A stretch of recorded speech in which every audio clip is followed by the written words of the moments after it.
Ayan, good morning. Good morning. Mainit. Nandito tayo. Sisilipin natin yung ampalaya. Silipin natin yung ampalaya. At may mga bunga na siya. Baka lumaki na yung mga bunga niya. Tapos, pero tignan nyo naman. Rico. Ayan man yan, oh. Tignan nyo naman yun. Tignan mo. Ayan, meron tayo ditong itasin na. Alang laki, grabe. Ang laki. Ang laki. Oh, ha? See?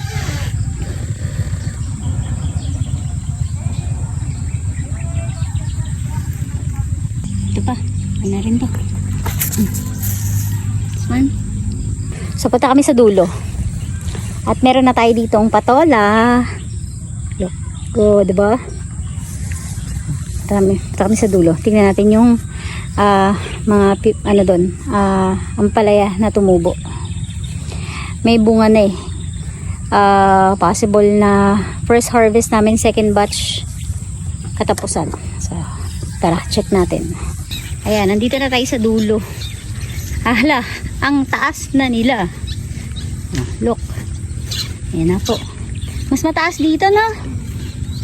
Ayan na sila. Aba, yun ang kagandahan kapag meron ka agad na ilagay na ano. Pag may nailagay talaga kaagad na gapangan, tataas sila kaagad. Ayan na, oh. Tignan natin, hanapin natin yung merong. Hanapin natin yung may ano. May mga bunga. Ito, ayan na nga, ayan na. Ito. May bunga na dito. Ito. Yan, meron na tayo dito. Pitasin. Ito din. Ito. See? Ito. Ito. Very good ah. Very good talaga. Maputik dito. Ayan ah. Very good. Meron na tayong harvestin na. Very good ah. Second batch po. Ready na. Galing ah.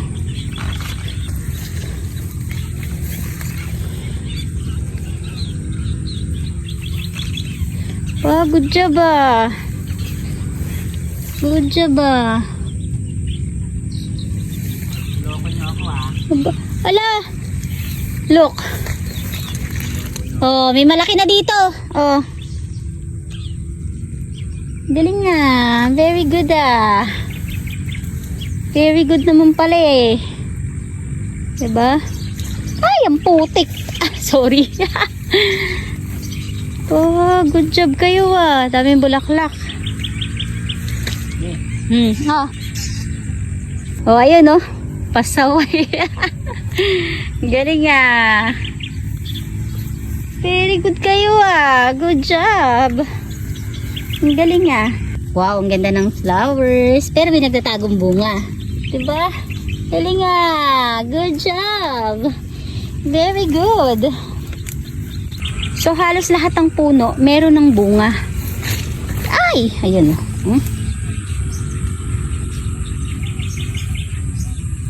Ay, nako. Ito, tingnan nyo. Meron dito sa ilalim. Here. So, sa unang bunga ng ampalaya, ganyan talaga yung lumalabas. Hindi siya mahaba. Diba? Galing ah. Halos lahat, no? Yun, no? Maikli lang siya pero matataba.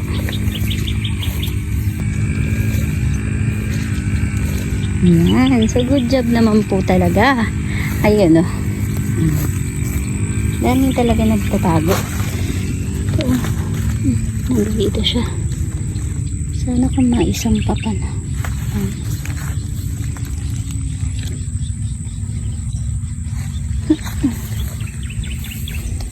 Ako nasa ilalim sila. Wait lang. I-ano natin to. Sangto. Yeah. Kunik natin lang. Ilalim oh.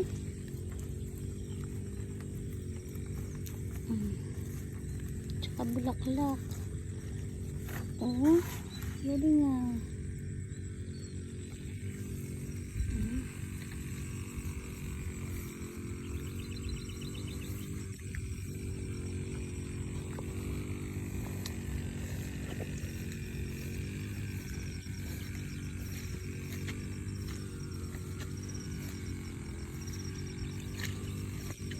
Mga nagtatago. Ito. So, hindi talaga sila mahahaba. Ganyan lang sila talaga. Ang kulit to. Oh, dalawa sila oh. Oh, diba? Yun oh.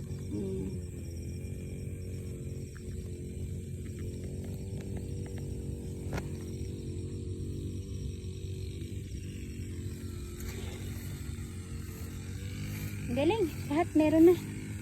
Lahat ang puno. Halos may bunga lahat. Tsaka ang daming bulaklak, oh. See the flowers. Ang dami sila. Sorry, ang bilis ng galaw ko. Ayan, ito yung ating third block. At ayan, napagtsagaan ng linisan ni JC.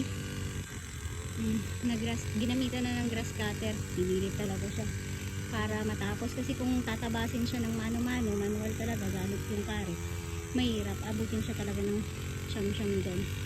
So ayan, gasolina lang ang gastos, mas mabilis matatapos, diba? Yan, ang ganda na ng ating second batch. Ano na siya, puno na po yung kanyang pader. Kumbaga yung dingding niya umabot na, at syempre umabot na rin sila sa taas. Yan, dadamihan pa yan, pupunuin yan. May naka-ready naman na din na mga tali. Ang kailangan na lang ni daddy, bigyan ng oras, kasi wala. Ang daming nagtatagong bunga, nakakatuwa. Very good kayo, very good kayo. Bunga nagtatago. So imagine, mas mahaba kasi to sa first batch. So mas mahaba yung taniman na to kesa dun sa first batch, mas maigsi yun. Dito sa second batch, mas mahaba, mas marami yung puno kasi nga mas madami to. Apat na lata yung ginastos dito, tinanim, compare dun sa first batch na isang lata lang yung katumbas, parang 500 seeds lang yun. So 500 na puno. So mas mahaba ito at mas madami. So expect natin mas madami yung harvestin talaga dito. Ayan. Tingnan nyo naman to. Kunin ko na ba to? Bali ano siya, hindi talaga lakihin yung variety na to. At saka yung unang-unang bunga talaga is hindi talaga siya mahaba. Talagang maikli lang siya, kasi yun yung mga tinatawag nilang parang granada, or yun nga, maliliit lang talaga yung ipoproduce pa niya, kasi nga unang bunga siya. Kung maalala nyo dun sa aming first batch, lahat ng mga unang bunga na mga maliliit na ganun, ang tawag dito, tinanggal lahat ni daddy yun. Kinuha niya lahat, tapos nag-pruning. Ibig sabihin ng pruning is yun nga, kinalbo lahat ng nasa dahon hanggang dito sa kalahati. Kumbaga simula sa puno sa baba, mga kalahati, tanggalin niya ng dahon para mas mag-focus yung nutrients sa taas na. Pero this time, sa second batch, tinry namin na hindi magpo-pruning, hindi rin magtatanggal ng mga unang bunga. So kumbaga, since first time namin nagtanim ng ampalaya, itatry natin lahat ng mga pwedeng ways ng pag-aalaga. punong ampalaya. So, dun sa first batch, naranasan naming mag-pruning, magtanggal ng mga dahon sa ilalim, magtanggal ng mga unang bunga. Pero ngayon, sa second batch, hindi natin tatanggalin. Retain lang yan. And ayun. Mainit na. Ayoko na. Mabalik na ako dun. Kasi, masakit na sa mata. Kaka-out ko lang eh. Nasaan ba siya? Well, babalik na ako kasi mainit. Nainitan. Masakit na sa mata at puyat pa ako. So, yan ang update sa ating second batch. Dito sa aming ampalayahan. Second batch ng aming ampalayahan. And yan, i-update ko kayo sa mga magaganap. And sa unang harvest, syempre update ko din kayo. Magla-live ako nun kung mas maganda. Then tingnan natin kung gaano karami yung ma-harvest namin sa ganong kahaba na ampalayahan. Alright.